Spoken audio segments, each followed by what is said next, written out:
Morning and welcome to my latest video blog. This week has been interesting. It's been more of a chapter lead week, I think, than a coach. Yesterday, we let people know the outcomes of our latest reorganisation.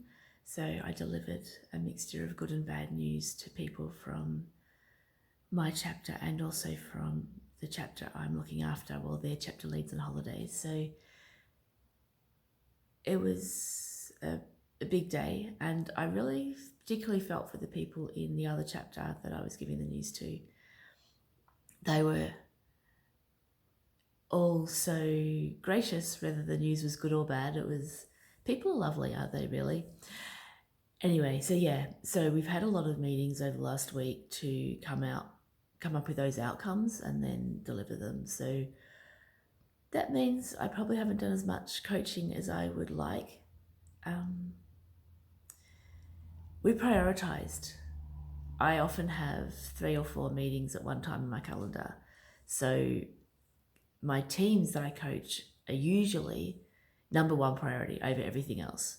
But the reorg had to take precedence. So in my hierarchy of which meetings I attend, the reorg came first, then my teams, and then other coaching stuff came after. We have a few different cadences and they do sometimes, often clash. So I think it's important to have that hierarchy so you know the rules and have it agreed. So, for example, one of the areas our coaches at work on in IT, I seem to miss a lot of those meetings. So we actually raised it and discussed it and agreed that our actual teams we were coaching took priority, which is a good thing. Everyone's agreed. You don't need to feel guilty about skipping a meeting. You just prioritize what you have to do. There's only so many hours in a day.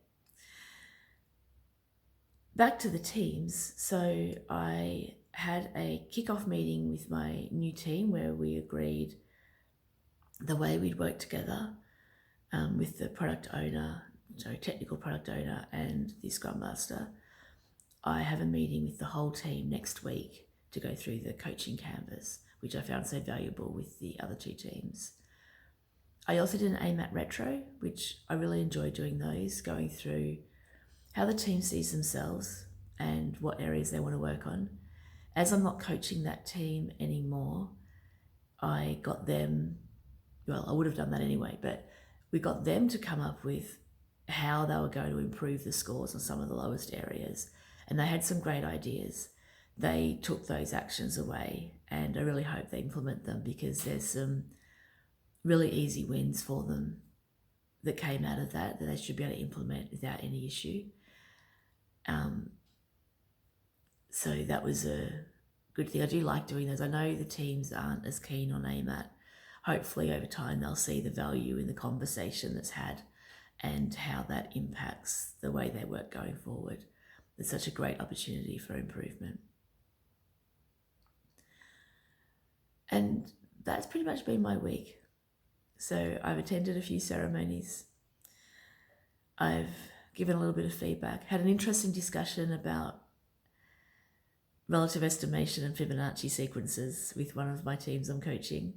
They've agreed to experiment with relative estimation. We decided 4 sprints was about right to see if it was working or not. I'm hoping that at the end of the 4 sprints they think, yep, this is actually working and don't go back to estimating in days, but they were very reluctant to stop estimating in days, so we will see where they end up. And that's all from me today. Have a fabulous week. Bye.